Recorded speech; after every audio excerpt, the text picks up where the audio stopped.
Kenapa Kiai Haji Hasyim Asy'ari mendirikan NU 31 Januari 1926? Karena merasa ketika Muhammadiyah sudah tampil 14 tahun sebelumnya, itu beliau melihat di NU itu nggak muncul-muncul ulamanya.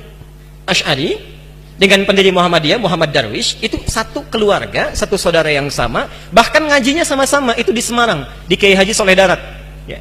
Dia ada 3 orang, Muhammad Darwish, kemudian Hasyim Asy'ari, satu lagi itu kakek buyutnya Cak Nun, MH Ainun Najib. Ya.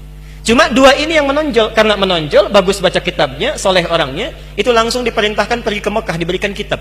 Ya. Kalau kakek buyutnya MH Ainun Najib, itu cuma diberikan cincin pada saat itu. Saat berangkat ke Mekah, berguru di guru yang sama, namanya Syekh Ahmad Khatib dari Sambas, dikenal dengan Syekh Ahmad Khatib As-Sambasi. Nah, setelah dilihat-lihat sampai kembali ke Nusantara di masa yang sama, itu Masya Allah, ternyata keduanya punya visi yang sama, ya, tapi punya beda karakter. Yang satu senang praktek, ya, namanya Muhammad Darwish, lantas pulang diganti nanti menjadi Ahmad Dahlan. Yang satu lagi senang menulis kitab. Nah, Hasyim Asy'ari ini menulis 19 kitab dalam hidupnya. Kami punya itu koleksinya, ada 19 kitab. Nah, sebelum beliau menulis dan mendirikan Nahdlatul Ulama itu, Kiai Haji Ahmad Dahlan kan senang praktek. Begitu pulang, menafsirkan surat Al-Ma'un, tidak tunggu nulis buku. Selesai kajian, buka pakaian luarnya, keluarkan uang yang dibawanya, sampaikan pada masyarakat, bikin rumah sakit, bikin pesantren, bikin sekolah, bikin macam-macam praktek. Hasyim Asy'ari mulai menulis. Saat meninggal Kiai Haji Ahmad Dahlan 1924, difikirkan oleh beliau, ya, ini seorang sudah meninggal dunia, ulama belum bangkit, maka ditulislah kemudian kitab baru yang menjadi landasan lahirnya ormas baru disebut dengan Nahdlatul Ulama.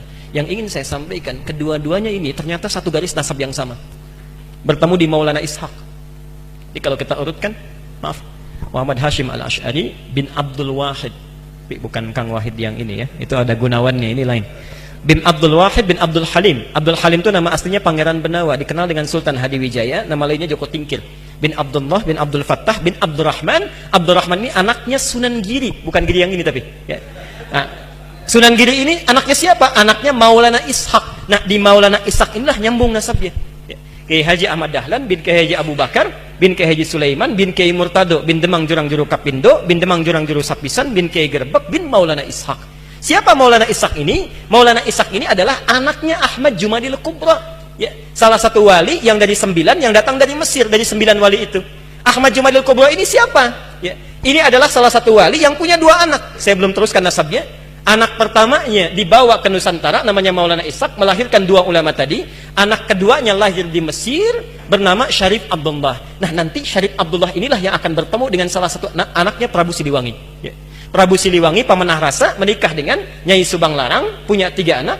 Anak pertama Walang Sungsang, lahir 1423. Anak keduanya Rara Santang, lahir 1426. Anak ketiganya Raja Sengara, lahir 1427.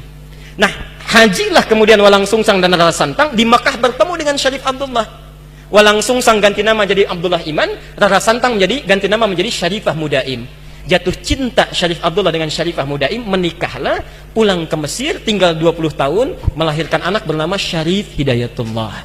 Berguru pada Syekh Ibnu Athaillah As-Sakandari.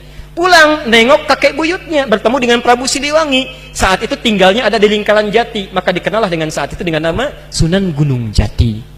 Nah, baik Ahmad Dahlan ataupun Hasyim Asy'ari itu berada di satu garis yang sama, dari Ahmad Jumadil Kubra bin Ali Zainal Al-Kabir bin Ali Zainal Abidin, keturunannya dari Al-Husain, Husain anaknya Ali, Ali suami Fatimah, Fatimah putri Rasulullah sallallahu alaihi wasallam. Tapi sampai hari ini tidak pernah Ahmad Dahlan disebut dengan Habib. Itu enggak ada.